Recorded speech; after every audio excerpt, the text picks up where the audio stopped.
après le naufrage, c'est un sentiment de négligence et de manque de volonté politique de la part des autorités. Parce que quand je parle du Joola, j'ai comme l'impression que je suis en 2002 encore. Je suis en 2002 parce que les revendications dont on parle, ce n'est pas les familles de victimes. Moi, je veux recadrer tout. Le président Abdoulaye Wade avait fait un discours le 1er ou le 2 octobre 2002.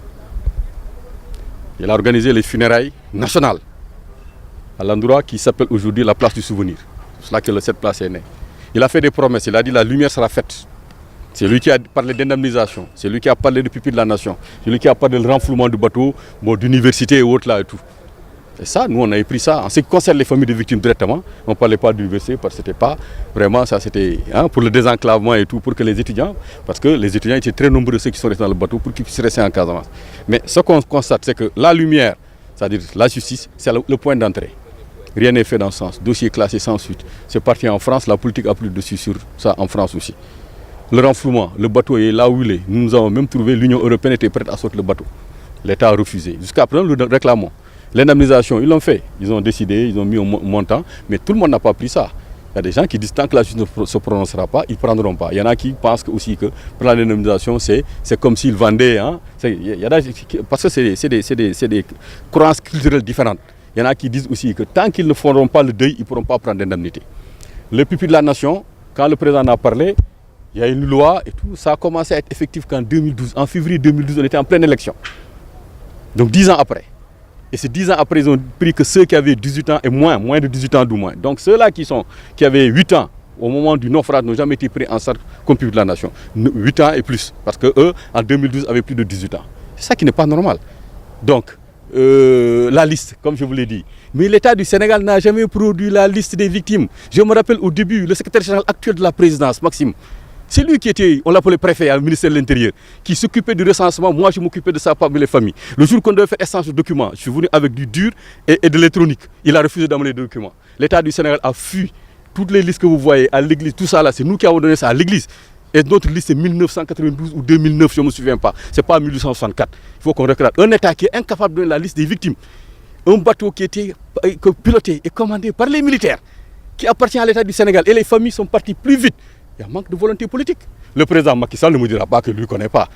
Parce qu'on sait ses positions déjà dans les premières réunions en tant que ministre de l'énergie. Où il s'est plaint et que le général Niang lui demandait de quitter s'il n'est pas content. Il a pris ses bagages, il est parti. Il a géré ministre de l'Intérieur. Attendez, il a géré en tant que Premier ministre. Il est là président. Il ne peut pas chaque septembre dire la même chose en conseil des ministres. Depuis qu'il est là, depuis 2012, il a toujours fait un conseil des ministres. À 1 ou 2 semaines du naufrage, il a parlé des mêmes choses. Vraiment, je veux qu'il vérifie ce qu'il dit. Vérifie d'abord est-ce que c'est fait ou ce n'est pas fait. Il donne des instructions en tant que président, mais il ne faut pas qu'il croit que non, on ne peut pas dormir. On n'a pas dormi avec moi, ce n'est pas avec lui qu'on va dormir. L'État a le chiffre. Peut-être qu'il est plus important que ce que nous avons. Parce que l'État avait la gendarmerie, ce que tu disais à l'époque. Il avait la gendarmerie, les préfectures, la police pour faire ces enquêtes. Nous, on l'a fait qu'avec des ONG.